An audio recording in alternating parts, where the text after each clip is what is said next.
presume to say that. Nor would I say it if I saw it in a script. That's how, you know, kind of, it was like, oh, I'm hired to do this job. It's not my job to have an opinion about the script. But I think, you know, this section right here, that's kind of boring and that doesn't quite work. And then I would see the movie. Shit, I was right. That is boring. That doesn't work. That bitch, whatever. So, you know, anyway, I've learned a little bit over the years. Because when you went to the American Conservatory Theater, my neck of the woods, I'm from San Francisco, so that's where you studied. And at that time, in the 80s, I don't think there were a lot, correct me if I'm wrong, a lot of people coming into the movie business from theater. It seemed like that was, back in the 40s, everybody had done theater, but I don't know if it was that common anymore. I think it's always been a thing where they go to New York, and people that are looking for actors, and it's also, yeah, I mean, I think so. I think there were people, sure, there were people getting into movies from the theater, and they would come in and, you know, go to plays, and the casting directors would look around, and in those days they would put you on tape, they called it. So you would go into a casting director's office with a video camera, and they would shoot you, and then they would mail the videotape to the West Coast. And then if they were interested in you, they would fly you out. So yeah, technology's changed just a little bit. So I have to ask, because you impressed me so much with your Jim Thompson knowledge, do you read crime fiction? Do you read mysteries and things? Or? You know, I'm not a huge mystery reader, no.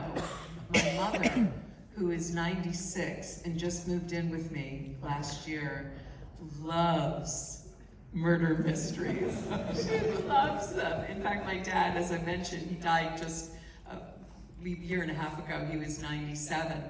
And the day after he died, and it was all very,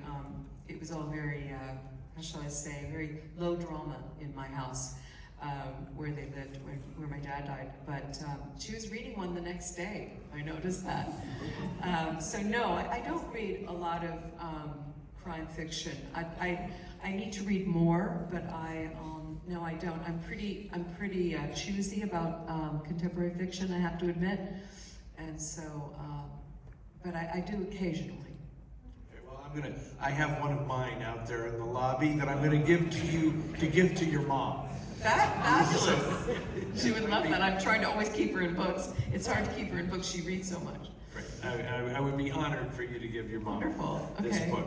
I have so much more that I want to talk to you about, but I am getting the high sign since we have another show coming up after this.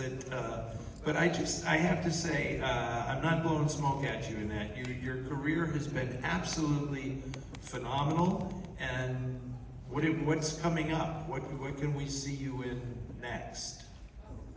Well, we made a movie called The Bride about Frankenstein and his girlfriend. And Maggie Gyllenhaal directed it, and Christian Bale plays Frankenstein, and Jessie Buckley plays the bride.